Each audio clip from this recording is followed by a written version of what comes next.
La máxima autoridad política es el monarca. En el texto se explica todas las funciones. Tenemos el Consejo de Indias, la Casa de Contratación de Sevilla y la Junta de Guerra. El virrey estaba acá, que se creó como virreinato del Perú desde 1542. Yo no he hecho un organigrama porque en esa época no había organigramas, aunque hay autores que hacen organigramas, y además es bien complejo por las relaciones tan difíciles desde el punto de vista legal para tratar de hacer un organigrama y jerarquías, ¿no? Y además, cuando se incluye al Tribunal del Santo Oficio de la Inquisición, que funcionaba en Lima para toda América, para América del Sur, ¿no?, o una organización paraestatal como el Tribunal del Consulado de Lima, o la Iglesia, uno no las puede pues introducir dentro de lo que es la organización del Estado, siendo la Iglesia, el virrey, los entes, o sea, el virrey como tal, la institución, y la Iglesia más poderosos, el virreinato. Luego tenemos la audiencia, los corregidores de españoles y de indios, las intendencias ya creadas después por los Borbones desde el punto de vista de la organización del territorio, y los cabildos conformados por los alcaldes, una voz de origen árabe, ¿no? Las cajas reales, que en la mañana se mencionó, y el Tribunal de Cuentas, que era para la vigilancia de la hacienda pública. Ahora, el virrey, contra lo que se piensa, creo que tenía menos poder, por lo menos en Perú, que los presidentes de la República. Y hablo del 20% de presidentes que corresponde a épocas democráticas, contra el 80% de dictaduras ya en la época republicana, militares y civiles. El presidente es una figura presidencialista, en mi país por lo menos, ¿no? Como les digo, es una figura de un poder inmenso, pero el virrey tenía encima a la Casa de Contratación, al Consejo de Indias y encima al rey. Entonces, yo creo que los presidentes de la era moderna, ¿no?, cuando hablo de las épocas democráticas, son mucho más poderosos, hablo de mi país, ¿no?, que lo que era la autoridad del virrey. ¿Puedes avanzar?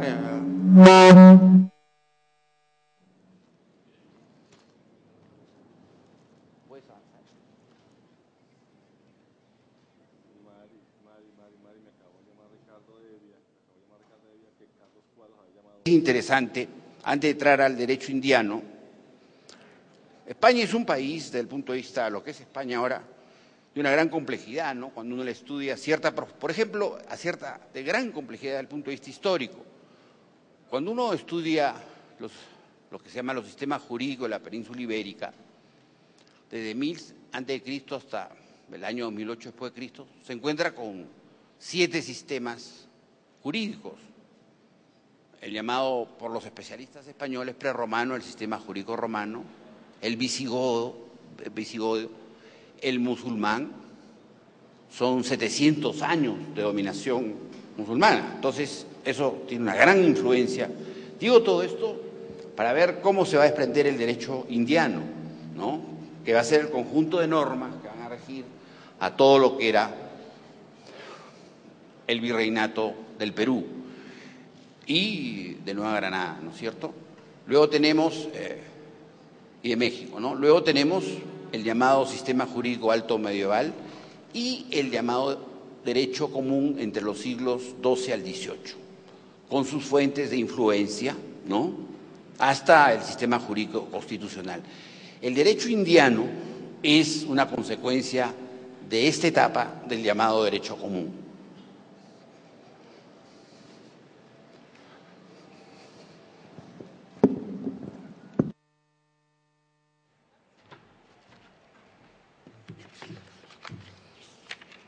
Durante la época del virrey Toledo, se dieron aproximadamente, de toda la sistematización que se ha hecho, cerca de 90 normas en la administración del virrey Toledo para regular todo el orden social, económico. que tener presente que el derecho indiano, de lo que se derivan las normas toledianas, logra formar un cuerpo más o menos organizado recién en 1680, después que son recopiladas cerca de 6.000 leyes en 9 libros. Y si hablo de la importancia de todo lo que es el derecho y la parte jurídica, es por algo que tiene que ver con la actualidad, vuelvo a insistir, por lo menos en mi país. Una de las herencias fundamentales del anciano régimen colonial sobre la República es la litigación, el pleito, la controversia, las cuales ahora, en el 2009, no tienen color de piel y atraviesan toda la estructura social, desde los pobres a los más ricos.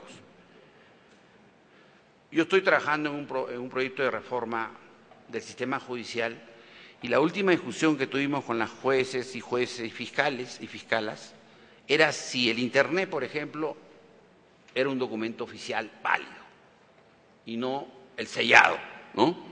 Entonces fue toda una discusión. O sea, con gran sabiduría, el profesor Hanke ha escrito lo siguiente y lo cito: Toledo no planeó emitir tantas ordenanzas, pero se vio necesitado hacerlo sobre un gran número de temas, desde la coca hasta las reglas municipales y mineras. En sus viajes por el Perú, se dio cuenta que los indios eran muy propensos a la litigación. Se volvieron en querellas judiciales, la papelería legal los fascinaba y mostraron una paciencia y tenacidad en estas disputas que es digna de destacarse. Tal vez nunca en la historia, ni antes ni después, estuvieron en contacto dos pueblos más absorbidos por preocupaciones legales como los indios y los españoles. Yo creo que esta es una herencia que la tenemos hasta ahora, ya que se ha hablado de herencias coloniales. Profesor Bonilla, desde el punto de vista político, racial, etcétera. Muy bien, aquí yo abundo en una más, que realmente tenemos una capacidad de contención, pero impresionante, por lo menos en el Perú, en Bolivia también y en Ecuador también, de lo que conozco, ¿no? Nos querellamos entre todos, ¿no? O sea, viéndolo todo eso, es importante mostrar qué es lo que significó el enfoque desde el poder de Toledo y las políticas toledanas y los resultados más importantes que tuvo. Para lo cual, me van a disculpar, voy a pasar acá.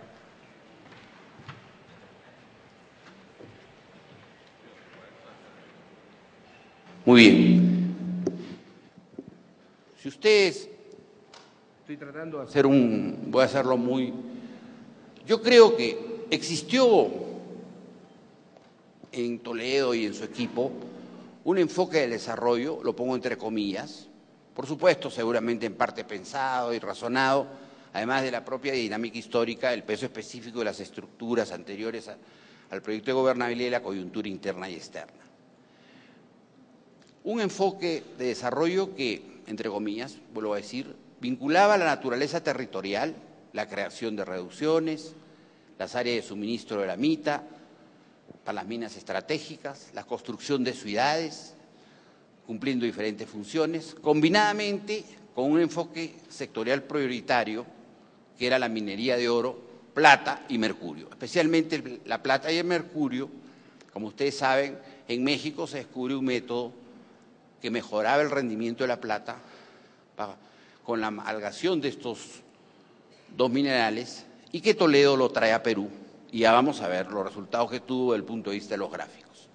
Esto se complementa con un informe que Chenú cita, ¿no?, de la Audiencia de Panamá en 1607, que no era una casualidad del destino. Ahí aparece y se define al Perú con una caracterización económica dual, en apariencia contradictoria, de un lado productivamente especializado en la minería argentífera, pero de otro con una gran diferenciación productiva que tiende a satisfacer sus propias necesidades. Esto lo vamos a profundizar después. La próxima, por favor.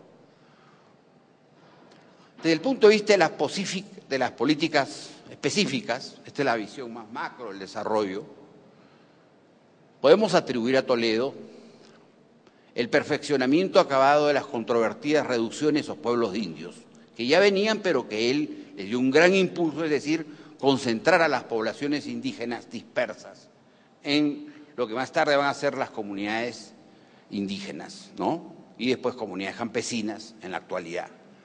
Mucho se pensó, sobre todo a principios del siglo XX, con el gran movimiento indigenista, que había una relación entre el viejo y prehispánico Ayllu, ¿no?, con las comunidades indígenas, pero esto no es verdad.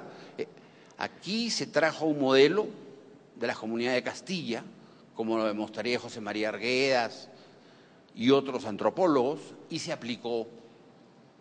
Por supuesto, esto causó muchos problemas dentro de la población indígena acostumbrada a vivir al manejo de ciertos recursos, dentro de lo que era su hábitat en la cual vivían. Se le atribuye el mejoramiento de las visitas y del tributo indígena. El tributo indígena, que era en productos, pasa a ser en moneda y una parte en productos. Si bien las encomiendas, que era adjudicar un número de indios a un español, estaban en un proceso de declinación, Toledo era un político muy hábil, creó nuevas encomiendas, pero con aquellos españoles que jugaban a favor de él. O sea, las usó clientelistamente, ¿no?, para tener a los españoles opuestos en otras épocas a la monarquía, digamos, a la monarquía, a favor de la monarquía. Y luego, vía el Santo Oficio de la Inquisición, la verdad que no cumplió el rol que cumplió en España, ¿no? Los condenados a la muerte, Lima era el centro, fueron muy pocos, pero lo usó como un sistema de represión e información, como un sistema de inteligencia. Este es el antecedente de Vladimiro Montesinos, por ejemplo, ¿no es cierto? La Inquisición se usó para eso, para ver qué cosas se hacían en las casas de los españoles importantes, ¿no? O sea, tenemos una herencia ahí un poquito, ¿no? El brazo derecho de Toledo, Sarmiento de Gamboa, al que Garcilaso después le va a contestar, ¿no?, en los comentarios reales, fue acusado varias veces por la Inquisición y Toledo no pudo hacer nada, porque era un hombre de ideas un poco especiales. Y luego, todas las variedades y mecanismos regulatorios que dio tanto para la República Española como a la República de Indios. El siguiente, por favor. Si quisiéramos hacer un análisis costo-beneficio desde el punto de vista de los actores sociales y actores institucionales, ¿no?, de ganadores y perdedores, con este proyecto de gobernabilidad que pues se hace realidad, una gobernabilidad no democrática, una proyección del Estado absoluto y después absolutista, ¿no?, de la metrópoli, muy autocrático, por supuesto. Actores ganadores, los españoles, los criollos, la alta burocracia civil y militar colonial, la aristocracia, especialmente la limeña. Lima fue en América española la que produce la mayor cantidad de aristócratas. Por eso se crea toda una economía rentista, ¿no? Era la que más título de nobleza tenía. Tan es así que aquí nuestra amiga, la historiadora de San Martín, conversábamos. San Martín en un momento tuvo la idea de crear una monarquía en el Perú, porque dijo, bueno, acá, ¿no?, hay un sentido, cuando estuvo en Lima, ¿no?, vio